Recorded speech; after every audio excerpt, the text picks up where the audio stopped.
Hello दोस्तों, कैसे हैं आप सब। हमारी कहानियां देखने के लिए हमारे चैनल को सब्सक्राइब कीजिए और हाँ, बेल आइकॉन पर क्लिक करना मत भूलिएगा। रागिनी की शादी को 3 महीने हो गए थे।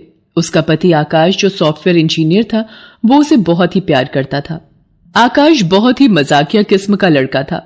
रागिनी को वो हमेशा हंसाते रहता। आकाश को सरप्राइज देना भी बहुत पसंद था। वो रागिनी के लिए कभी फूलों का गुच्छा ले आता, तो कभी कानों के झुमके, तो कभी कुछ और। वो पिछले 3 दिन से बैंगलोर में था। बैंगलोर वो ऑफिस के काम से गया हुआ था। रागिनी उसी के बारे में सोचते हुए रात को सोने की तैयारी कर रही थी, तभी उसके मोबाइल की घंटी बजी। उसने फोन उठाया तो उस पर लिखा आ रहा था, हबी कॉलिंग। अरे, तुम सोए नहीं हो अभी तक? अरे, तुम्हारे बिना मुझे नींद कहाँ आती है मेरी स्वीट वाइफ। बस बस, अब मस्का लगाना बंद करो। अरे, मस्का नहीं लगा रहा, सच बोल रहा हूँ। I am really very much missing you. अच्छा, तो फिर आ जाओ ना। रागिनी की बात पर आकाश हंसने लगा और कहा, अरे, ऑफिस वाले निकाल देंगे आऊंगा तो। इतना डर ऑफिस वालों का? चलो फिर रहने दो तुम, मैं अकेले ही सो जाती हूँ। अच्छा, एक काम करो, तुम अपनी आंखें बंद करो, मैं आ जाऊंगा। क्या आकाश, अब ये बच्चों वाला मजाक करोगे? अरे, आंखें बंद करो तो। रागिनी ने अपनी आंखें बंद कर ली। लो, कर ली आंखें बंद, अब क्या करना है? अरे, ऐसे नहीं, चलो अब उठो और दरवाजा खोलो। क्या आकाश, तुम भी ना? अरे, जाकर देखो तो दरवाजे पर, तुम्हारे लिए क्या सरप्राइज है। रागिनी ने जैसे ही दरवाजा खोला, आकाश दरवाजे पर खड़ा था। रागिनी ने उसे आश्चर्य से देखा और उसके गले से लिपट गई। तो तुम यहाँ बाहर से कॉल कर रहे थे मुझे? इससे बेहतरीन सरप्राइज मेरे लिए क्या हो सकता है? आई लव यू आकाश, मैं तुम्हें बहुत मिस कर रही थी। I love you Ragini. और हाँ, घर के अंदर चलें? इस तरह गले लगा रखा है तूने मुझे, किसी ने देख लिया तो क्या कहेंगे।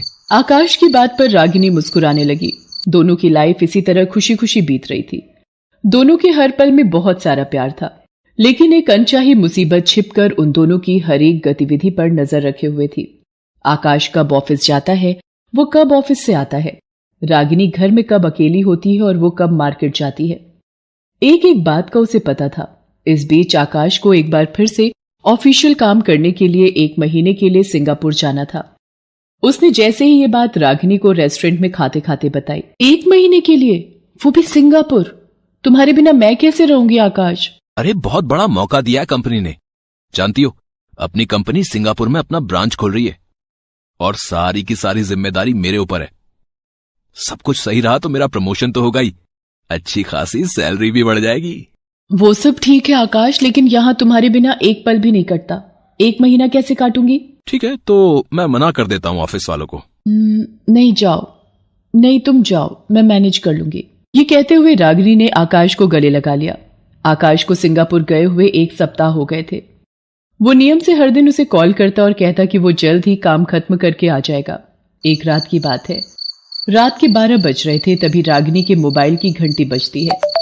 पहले तो रागिनी को लगा कि वो सपना देख रही है, लेकिन मोबाइल की घंटी लगातार बजती रही तो उसने नींद में ही फोन उठाते हुए कहा, तुम्हें नींद नहीं आ रही मेरे बिना? नहीं रागी, मुझे तुम्हारे बिना नींद नहीं आ रही है, बहुत याद आ रही है तुम्हारी। बोलो तो आ जाऊं। रागी, ये शब्द सुनते ही रागिनी की नींद काफूर हो गई। वो हड़बड़ाकर बिस्तर पर उठ बैठी। उसके दिल की धड़कन जोर जोर से धड़कने लगी। उसके माथे पर पसीने की बूंदें आ गई। उसने घबराते हुए फोन पर पूछा, कौन बोल रहा है? अरे रागी, इतनी जल्दी भूल गई मुझे? कुछ ही महीने तो हुए हैं तुम्हारी शादी को। कुछ ही महीने में तुम अपने पुराने प्यार को भूल गई, उस प्यार को जिसकी बाहों के घेरे में तुम सबसे ज्यादा महफूज महसूस करती थी, जिसके साथ तुमने जीने मरने की कस्में खाई थी। This is not fair ragi, this is not fair. Ragini का दिल अभी भी जोर जोर से धड़क रहा था। उसके होंठ कांप रहे थे, उसके शब्द लड़खड़ा रहे थे। उसने अपने कांपते होठों से कहा, दिवाकर तुम? चलो, तुमने मुझे पहचाना तो मुझे खुशी है। तुम्हें अब भी मेरा नाम याद है। दिवाकर, तुमने मुझे फोन क्यों किया और तुम्हें मेरा ये नंबर कैसे मिला? अरे, हम आशिक कुत्तों की तरह होते हैं, सूंघ कर सब पता लगा लेते हैं। और तुम्हें तो पता है, कि मैं तुम्हारा कितना बड़ा आशिक हूँ। दिवाकर की इस बात पर रागिनी भड़क गई। दिवाकर, मैं एक शादीशुदा लड़की हूँ, तुम्हें शर्म नहीं आती मुझसे ऐसी बातें करते हुए? रागिनी की इस बात पर दिवाकर ठहाके लगाकर हंसने लगा। उसकी हंसी की आवाज रागिनी के कानों में चुभ रही थी। उसने फोन रख दिया। अब ये कहां से आ गया फिर से लौट कर मेरे जीवन में? वो ये सोच ही रही थी कि तभी फोन की घंटी बजी। उसने गुस्से में फोन उठाया और कहा, अजीब मेंटल हो तुम। अरे क्यों कर रहे हो मुझे फोन? तुम्हें समझ नहीं आ रहा कि मैं तुमसे बात नहीं करना चाहती? रागिनी, क्या हुआ तुम्हें? ये तुम क्या बोल रही हो? लेकिन इस बार फोन पर दिवाकर नहीं, आकाश था। दूसरी तरफ से आकाश की आवाज सुन रागिनी का दिल फिर से जोर जोर से धड़कने लगा। उसने डरते डरते कहा, आकाश तुम? क्या हुआ रागिनी? तुम बहुत डरी हुई लग रही हो, कुछ बात है क्या? और ये तुम किसे कह रही थी कि मैं तुमसे बात नहीं करना चाहती? कुछ नहीं आकाश, वो लगता है मैं नींद में कोई सपना देख रही थी। आई एम सो सॉरी आकाश। अरे मेरे अलावा किसी और का सपना मत देखा करो, नहीं तो मेरा क्या होगा रे? आकाश के इस स्टाइल में बोलने पर रागिनी को हंसी आ गई। कुछ देर बात करके उसने फोन रख दिया। जैसे ही उसने फोन रखा, दिवाकर का फोन फिर से आ गया। रागिनी ने गुस्से में फोन उठाया। तुम पागल वागल हो क्या? क्यों कर रहे हो मुझे फोन?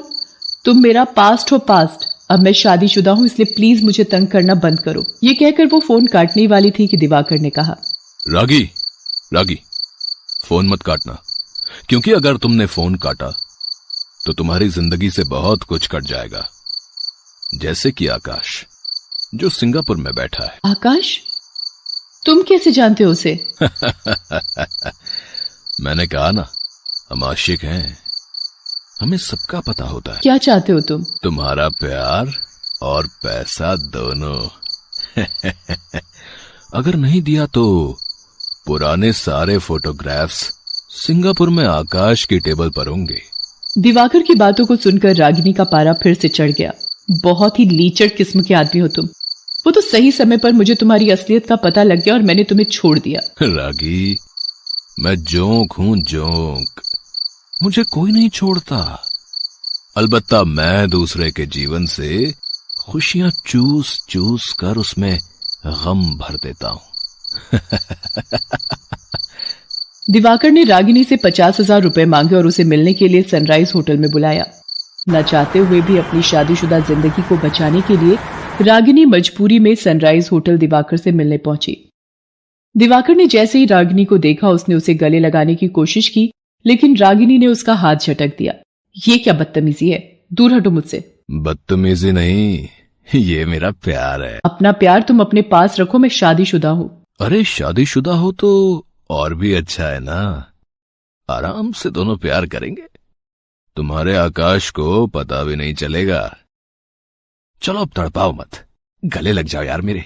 दिवाकर ने रागिनी को फिर से गले लगाने की कोशिश की। उसकी इस हरकत पर रागिनी को बहुत गुस्सा आया और उसने खींचकर उसे तमाचा मार दिया। बेशर्म आदमी, अपनी हद में रहो। मैं यहां आ गई, इसका ये मतलब मत निकालो कि मेरे दिल में तुम्हारे लिए कुछ है। मैं यहां सिर्फ इसलिए आई हूं कि मेरी शादीशुदा जिंदगी को तुम्हारे जैसे नीच आदमी की बुरी नजर से बचा सकूं। और हां, ये रहे 50,000 रुपए। ये कहते हुए उसने 50,000 रुपए दिवाकर के मुंह पर मारे और वहां से निकल गई। लेकिन जैसे ही वो घर पहुंची, उसने देखा कि आकाश सिंगापुर से लौट कर आ गया है। उसे देखकर उसके चेहरे का रंग उड़ गया। आकाश, तुम कब आए? क्या हुआ रागिनी? मुझे देखकर तुम इस तरह चौंक क्यों गई? क्या तुम खुश नहीं हो मेरे आने से? खुश? हाँ, खुश हूं ना, बहुत खुश हूं। तुम्हें देखकर लग नहीं रहा है रागिनी, कुछ बात है क्या? कहीं तुम मुझसे कुछ छिपा तो नहीं रही हो? नहीं, मैं क्या छुपाऊंगी तुमसे। खाओ मेरे सर की कसम। ये क्या बच्चों वाली बात है आकाश? रागिनी, ये माना कि हमारी शादी को बहुत दिन नहीं हुए, लेकिन मैं तुम्हारे चेहरे को देखकर, तुम्हारी बातों को सुनकर पता लगा सकता हूं कि तुम परेशान हो। बोलो ना रागिनी, क्या बात है? आकाश की बातों को सुनकर रागिनी उसके गले लगकर रोने लगी और उसे दिवाकर की सारी बात बता दी। आकाश, मैंने कुछ गलत नहीं किया है। मैं तुम्हें खोने से डरती हूँ, इसलिए उससे मिलने गई और उसे पैसे दिए। मुझे माफ कर दो आकाश, मेरे पास कोई ऑप्शन नहीं था। रागिनी, तुम्हें मुझे ये बात पहले ही बतानी थी, लेकिन कोई नहीं, तुमने मुझे सब कुछ सच सच बता दिया। ये बहुत बड़ी बात है। देखो रागिनी, पति पत्नी का रिश्ता विश्वास पर टिका होता है, और ये विश्वास है तो छोटा शब्द, लेकिन सारी कायनात इसी पर चलती है। वो ये बात कर ही रहा था कि दिवाकर का कॉल फिर से आ गया। आकाश ने इशारे में रागिनी को कहा कि फोन को स्पीकर मोड में कर दे। रागिनी, तुम मुझे थप्पड़ मारकर तो आ गई, लेकिन तुम्हें पता नहीं है कि इस थप्पड़ की कीमत क्या होने वाली है। मैं तुम्हारा हंसता खेलता परिवार बर्बाद कर दूंगा। तुम्हारी सारी फोटो आकाश को तो जाएंगी ही, इंटरनेट पर भी उन्हें वायरल कर दूंगा। तुम्हें जो करना है कर लो दिवाकर, लेकिन हमारा परिवार बर्बाद नहीं होगा, क्योंकि जहां विश्वास होता है ना, वहां तुम जैसे दुष्ट अपने मंसूबे में कभी कामयाब नहीं होते। और हां, तुम्हारी सारी बातें रिकॉर्ड हो गई हैं और तुम्हारा चेहरा बेनकाब हो गया है, और अब इस चेहरे को पुलिस सबके सामने लाएगी, समझ गए? दिवाकर को उम्मीद नहीं थी कि वो अपने जाल में खुद फंस जाएगा और आकाश रागिनी का सब कुछ जानते हुए भी साथ देगा। बहरहाल पुलिस ने दिवाकर को ब्लैकमेल के जुर्म में गिरफ्तार कर लिया और उसे जेल भेज दिया। रागिनी और आकाश के बीच अब पहले से भी ज्यादा प्यार था, बहुत बहुत सारा प्यार। हेलो दोस्तों, कैसे हैं आप सब? हमारी कहानियां देखने के लिए हमारे चैनल को सब्सक्राइब कीजिए और हाँ, बेल आइकॉन पर क्लिक करना मत भूलिएगा।